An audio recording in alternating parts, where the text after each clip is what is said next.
Welcome back to another episode of In My Tesla. I'm Alec. And I'm Moira. And I'm still growing back out my beard that I shaved off 2 weeks ago that I regretted shaving off. Diddy. This episode is about that. Diddy's case. Puffy. You Diddy. all right, you saw all the allegations that's been coming out, right? I'm not gonna lie, those allegations are super crazy, but they also line up with the story that people have been saying about him for such a long time. Weirdly enough, like they correlate. So you feel like everything that they've been saying for the last how many years about Diddy's wild parties, all that, kind of this sounds like it's on brand for him? It does. But also think about it. Didn't Jamie Foxx speak out about his parties, talking about how he'll never go to one of his parties or some shit like that? And then Jamie Foxx ended up with some shit? Look, yeah, I don't believe that coincidentally, because then apparently Diddy threatened to blow up Kid Cudi's car because he wanted to be with Cassie or some shit, because Kid Cudi wanted to be with Cassie, and then oddly enough, what year was that? What year did that happen? I don't know. But Nobody specified. But oddly enough, Kid Cudi's reps or Kid Cudi, one of them, came out and did say that their car blew up around that time. That's crazy. It's just coincidences, you know? Coincidences. Coinky dinks. But you know what's funny? Ever since watching the Murdaugh mysteries, I don't put shit past people with money sometimes, man. Yes. Like people with, not like normal money. I'm not talking like normal people money. I'm talking about fuck you money. I'm talking real fuck you money. Yeah. Real, they can get this small town to turn against you overnight type money. Mm-hmm. Yep. Ever since watching the Murdaugh mysteries, man, like I start to look at some of those instances and be like, yo, you know, money makes the world go around. Money makes people do shit. And like, I also feel like when people have a certain amount of money, they also bored, right? Yes. They get bored and then they start getting into things that necessarily aren't shouldn't. normal to other people. Yeah. And things that can also get them in trouble, right? So like this whole Diddy instance, right? People were talking about like the freak offs. Freak off is not a broke person thing. That a freak off. I'm sorry. You gotta have a lot of influence and a lot of shit to telling people to come do a freak off. You know what's money you gotta have to tell a group of people we about to do a freak off? Do you understand what I'm saying? Like, that's not a normal person thing. No, it's so not. Like, I feel like, you know, Diddy is probably fell within those parameters of like just having so much money, having so much fun, growing up in the 90s, you know, all that stuff. You know, and then he just likes to have his fun in other ways that we just don't understand. Yeah. But I have started to realize that in recent years, when people get bored like that and they start to do these out of the ordinary things, when it comes to light, not even when it comes to light, they just expose themselves to the possibility of being like sued. Yes. Right? Because in this instance, right, if you got so much money and you stand up and you tell everybody, yo, like, let's just have a freak off. If even everybody's with it, if you don't want everybody to know that this is what you do as a billionaire, let's say you're the CEO of Honda or something, and now you have this freak off, if even 10 people consent, and then down the line, one person decides, you know what? Enough people don't know that this man like to do these quote unquote weird freak offs. Yeah. I could really like, you know what? Get some money out of him. You could come to that person and go, yo, I'm thinking about writing a book about it, right? I'm not saying that this is what happened, right? I'm just saying, like, let's just say he's innocent. Hold on. That's hypothetically, somebody can walk up to him and go, yo, I want to make a book I want to include this experience. And then the CEO of Honda goes, hell no. I don't want you to include that. I don't know. Now you're in a lawsuit. But I don't know if it's rumored or if it's true, but I think it's true that Cassie threatened Diddy to write a book unless he paid her off. But and I've she was threatening to write that because she's saying that she was a victim of something. Yes, right? But also I've heard a lot of other people that were around Diddy in the 90s were starting to write books and then they just disappear or ended up getting sick.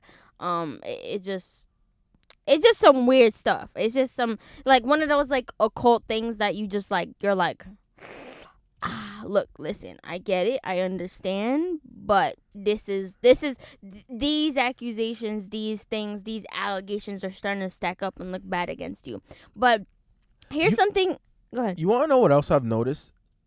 We've evolved as people, right, over the decades. Yes. And absolutely. I've started to realize that things that were acceptable, or even if they were not acceptable, things that were like accepted years ago are coming back to bite people now. But is that necessarily fair? Because if people were willing to watch certain things go down back then and not say anything because it might not be normal, it might not be frowned upon, right? It is frowned upon, but just because the times that they were living in, it was okay not to necessarily speak up until it got to a certain point.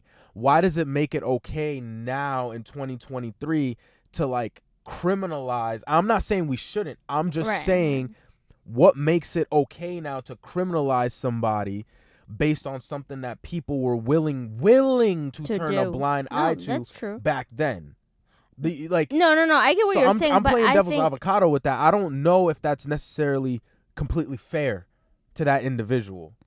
I don't think it's the being fair part. I think it now comes down to what you did was wrong at the end of the day, and you're gonna have to pay the consequences. So the reason why this whole Diddy thing came up was because New York came out with a adult survivors law, that you could submit a civil lawsuit if you were abused or or anything happened to you. I don't know the full specifics, but you could submit a civil lawsuit and it won't get thrown out or kicked out because of how long it's been. So that's how Cassie did it. Also, Cassie chose to make her lawsuit public, which is interesting because I guess now it puts the spotlight on Diddy, like, oh shit, like these stories have been coming out about Diddy. Oh, everyone back in the day did this stuff and everyone, was down with this. But now that more things are coming out, more things about the government, more things about artists, celebrities, more things are just about different people overall, like the truth comes out, right? So as these things are starting to come out, everyone's like, now they're not batting an eye at Diddy because they're like, whoa, buddy, like we've been hearing these stories for such a long time. So it's sort of like, even if you didn't do it, now it starts to look even more sus because of just the stories that have been being told, not just by one or two people, but some of these stories have been being told for years, like by a lot of people. There's this one story that is that his bodyguard that tells a story about Ja Rule and the butt plugs. One of his. That story is wild. For anyone that hasn't heard that story, you can go listen to him tell it. But I'm gonna sum it up as summed up as I can sum this. Apparently, Diddy, his bodyguard, they were like in some sort of bookstore. Diddy's shopping around. He like points towards like the butt plugs. He wants the butt plugs that's like on top of a shelf of some sort. And the bodyguard goes, "What? Like, what are you doing? Like, what are you getting?" And Diddy goes, "Yo, can I shop in peace or whatever?" And then the dude goes, "All right, whatever, man, whatever." And I don't know if it was later on that night or like much later. But or apparently, or like much later, like days or weeks or months. No, I think it was a little bit before. I think it was before. Before the butt plug Before thing? the butt plug. Oh, okay. Yeah. But apparently there was like an instance with like him and Ja Rule like in a room or whatever. So between those allegations, not allegations, but between those stories like that, between people coming out over the years and saying that Diddy's parties are like really over the top and like like really, really over the top. Not just massively. Like Project X over the top. I'm talking too graphic to even describe type over the top. I think they're 2 notches above Jordan Belfort's parties. You see, I'm going to get to that in a second. But between that and then now you got people coming out and saying things like sexual assault and freak offs and whatever. I think that's why maybe what adds to her reasoning for making the case public, right? It's like I can make it private and like try to still get the money, but I'll definitely guarantee it because the public has already heard these stories. So I already win in the court of public opinion. And in 2023, a lot of times that's all you need is the court of public opinion to start swaying stuff, right? Like we just watched that with Tory Lanez. Right? Like, massively. Like all the evidence could have been against him or with him. And we saw how that started to sway things just on the court of public opinion first. Literally. So, I mean, when it comes to this whole Diddy situation, what I'm saying by playing devil's avocado is that I'm not saying he necessarily didn't do anything at all. But what I am saying is that we'll never know No. And because of how she also sued him, because she didn't sue just him. No. She sued the companies. Yes. Right? If you look at the lawsuit, there's like all the companies there. Yeah. Which then there was some lawyer woman that you showed me. You showed me this on TikTok, right? Right. Some lawyer woman broke it down. And I mean, obviously everyone always knows that it's a smart play to sue the companies, right? But by her suing the companies, I didn't know this, but there's automatically like an insurance that kicks in where like the board or like these insurance people from the company or whatever take a look into the case now, so right? no, Kinda so now it becomes okay. Diddy is not just Diddy getting sued; it's Diddy and his companies getting sued. So now because the companies obviously have insurance because that's oftentimes how they make money. Yeah. Oftentimes, well, that's not how they make money, but no. But these companies have insurances to protect their employees from protect their employees, and also protect themselves. Let's be real. It's to protect themselves sued, and make money in case something happens. Yes. Right. Okay. So the main thing now comes down to people with the companies with the insurance, right? Basically, when the company gets sued, the insurance policy kicks in. Now it depends who in the company is getting sued. If it's a manager, that's a problem. If it's an employee getting sued, that's a little bit of another problem, right? But the largest part of this was that Diddy, who is he's partially like a CEO and board member, chairman, board man, all these different things. Now you're talking about a higher up person in the company getting sued. But basically, because Diddy's he's the heads and the CEO of this, there's certain like little policies that kick in. I forgot. It was like the officer and the something policy. But basically when now the insurance kicks in, it sort of takes away Diddy's right to settle. Now he can't decide whether he wants to settle or pursue this case in court. Now it becomes something like, oh well, we're gonna decide if you settle or not. Now we're involved as a company. Yes. That's what it is. Yes. It's well, no the insurance longer company just is involved. it's no longer just a you and your lawyer thing. Now it's a us thing because now they're also suing us and I own stake in this company too. So certain shareholders or certain other board members and their lawyers and the company's lawyers can now make decisions on behalf of the company because it's not just Diddy personally being sued. So what that means is down to like a regular person, like example as like a regular person that she gave, this lawyer person, is if you're a regular person, you're driving your car is insured by State Farm. You run a red light supposedly or a stop sign supposedly and hit somebody. When that person sues you or they're suing your insurance company can tell you, all right, the car that you were driving is insured by us. We've investigated the case and we've decided to settle, right? Because it's not worth the risk. Their job as the insurance company is to make the company lose as less money as possible. So if they go to this person that is trying to sue you and the company, you and the insurance company, and the insurance company does the investigation, comes back to them and goes, hey, would you take $30,000 as a settlement? And that person says yes, even though you might still feel like you're innocent and you might be saying, no, but I didn't. They say, listen, it's not worth the risk to us as State Farm, right? To potentially risk needing to cough her up $1 million versus the $30,000 she said that she will take. It sucks for you because it makes you look guilty, makes you look bad. But in the eyes of the company, we're saving X amount of dollars. So you have to bite this bullet. And that's what sucks. And based on knowing that, I think that's what has me believing that Diddy's in a tougher spot than we're giving credit for. Well, then that we know because part of what she's saying could be a lie. Yeah. Part of it could be. I'm not saying it is. Right. I'm just saying it could be. And if it is, it puts him in a sucky position where it doesn't matter even if it is. And I think that is very dangerous. That's a very dangerous territory that we're starting to go into as a society. I don't know if I fully support that. But now look at it this way. Someone like Diddy, who's had control over a lot of things for a lot of time, how do you, I don't want to say get back, but how do you get yours? How do you get yours if now you've suffered at the hands of this person named Sean Combs, and he's been doing all of these things and manipulating you and accusing you and all of these things, right? He's been threatening you. How do you get back at him?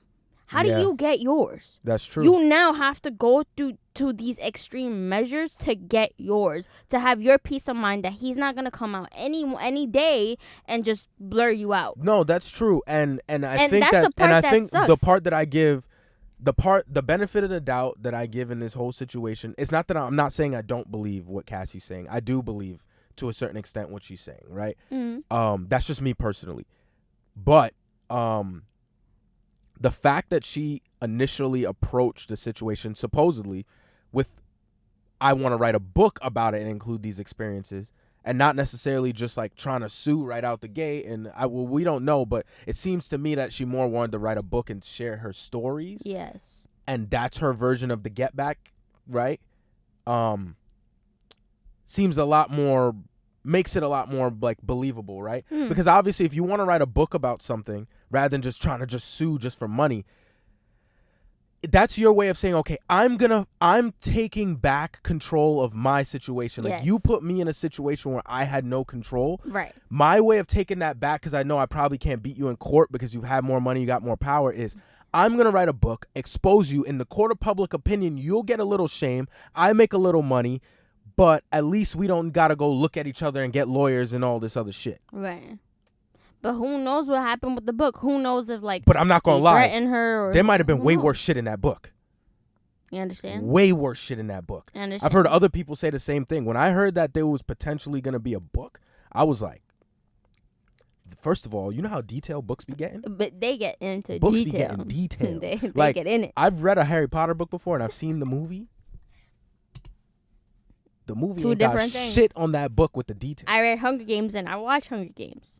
You can't include that level of detail in the movie. In the movie. Exactly. But you can include hella detail in a book. Exactly. Right? So I think that was a smart part of Cassie's, and I've heard also from a lot of people who are connected in that realm, in the Hollywood realm. Like, Diddy has a certain reputation where he's known to abuse people. So physically, mentally, or like, emotionally, just be abusive. Like, I guess in every sense. There were no specifics. I literally heard, it was an Instagram post that said, if you work for Sean Diddy Combs, like, you better find yourself another job. But you know, some of this stuff be coming from disgruntled employees. You know, that disgruntledness. It's not a disgruntled employee. I'll tell you that. That person who posted that is not a disgruntled employee. So what are they? A happily employed individual? No, they never work for Diddy. They just heard stories. From other employees about Diddy. Yeah, okay, but this is what I'm saying. But right? that's the thing. Disgruntled employees also have a point, because sometimes these employers they do a little bit too much. You know that. I know that. So they're disgruntled for a reason. So I'm not gonna lie. I'm gonna listen to the disgruntled employee story, and I'm gonna understand that they might be dragging it, but there might not be lies in what they're saying. I understand why you might say this, right? Because you should understand. I have been a disgruntled employee before, yes, right? And we have all been disgruntled employees. Me being a disgruntled employee, I will give the employers some benefit of the doubt. When I left in my disgruntled state and I retold the story, sometimes I sprinkle a little bit of my disgruntledness over the story. You understand? So there is a little bit of, you know, when I hear stories from disgruntled employees, sometimes this is what I like to do. I like to victim blame first. Then I take 25% of what they're saying and I apply that to be the truth. Right. Any part that I would say 50. I take 25% first. Then I need to see a little bit more evidence, and then I work from there. You understand? Because there needs to be a little bit of wiggle room to give some benefit of the doubt, so you don't flip the script and make it guilty until proven innocent. Mm-hmm. You do the innocent until proven guilty method with that. That's very true, but also that's the part that was interesting, right? Because Cassie sued as an employee. So would you say she was a disgruntled employee if she did go through all of those things that she did go through? But that's also the problem. That's why, first of all, when you are at a company and you reach a certain level, that's why some companies have rules against patronizing. Or is that even the word for that? No, it's retaliation. No, not retaliation. I'm talking about, like, employee relations. Like, Oh, yeah, you yeah, reach yeah, a yeah. certain point. There's a reason why some companies have that written in the rules. Once you become this level of management or this level of executive, you can no longer date or have personal relations with people in the company because things like that will occur. And we don't know Well, who's lying, right? that's true. Both people, an executive can get married to, let's say, a low person in the company. They get into an argument one day, and now if this employee comes out and says he turned this environment hostile because, even if it was reverse, he comes out and says she turned this environment hostile at work because I didn't do the dishes last night. I mean, HR is going to be looking at it and go, this is foolish as fuck. This is childish. But in a way, we have to do something because you brought it to work. Yeah. Like, think about that. Yeah, we have So, to step in. It makes it too weird. And it's that's the same, why, yeah. even though she's sued as an employee, this is why, like I said, you know, you reach a certain level, you got to start being a little more careful. I get it. Yeah. I get it. It might be fun as an executive in a company, and then you see somebody that you're attracted to that also works in the company or whatever, but like, it's not worth it. No, it's I know it's not the same example that I gave about them getting bored and then them wanting to do wild stuff, but that does fall down the rabbit hole of, is it worth it? Yeah. Is some of the things that you could get away with when you reach a certain amount of money or power, is it worth it? And I think that's the same because thing that... even if you were only 10% wrong, what really protects you if somebody decides, I want to frame you and say you are 100% wrong? Yeah, and I think that's the same thing that J-Lo realized when she was dating Diddy back in the day, when they ended up getting arrested because of like the nightclub shooting or some shit like that. She was like, hold on, I just came out of the Bronx of bullshit. Shit I've avoided my whole life. Being in jail, being around shootings and guns and this, that, and violence and that and the third. And I'm in jail. She was like, yeah, no, it's Diddy. I have to go. I don't think that's what she was thinking. I really think so. I think, dang, my light just went out. That's crazy. I think that whole J-Lo situation, right? This is my opinion. She's probably sitting in that cell and was like, this is so not on brand for me. This is so not on brand because you could lose your career. Because for you get some street cred. All y'all sitting in these cells get some street cred. It helps you sell albums, all this shit. How the hell am I supposed to sell some pop music and get people to dance with me, dance to my music in the club, right, in a cheerful way, if they know I've gone to jail? What the hell? This is not on brand for me. This is going to fuck up my shit. No. That's why. That's partially the other reason. That's the main reason why. It's the main reason. The other reason why is the fuck. No. I'm telling you. That's the main. Because if it was gonna give her some street cred, if she was a rapper, she'd probably be like, you know what, my life wasn't even really in that much danger for real. You know, people do shit for the brand. Yeah, people do shit like, for the brand. You know, you ever seen the?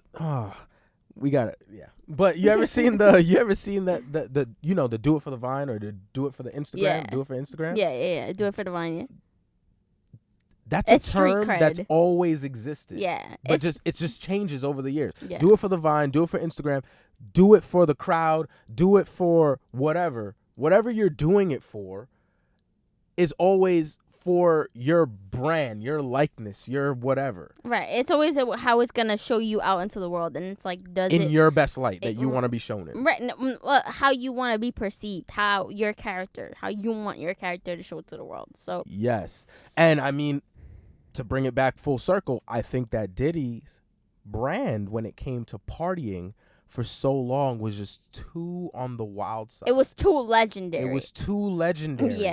And now a legendary story is coming out, but involves crime. Yes. And it's going to be things hard. That nowadays are not good at all. And it's hard to fight that because of the brand. Yeah.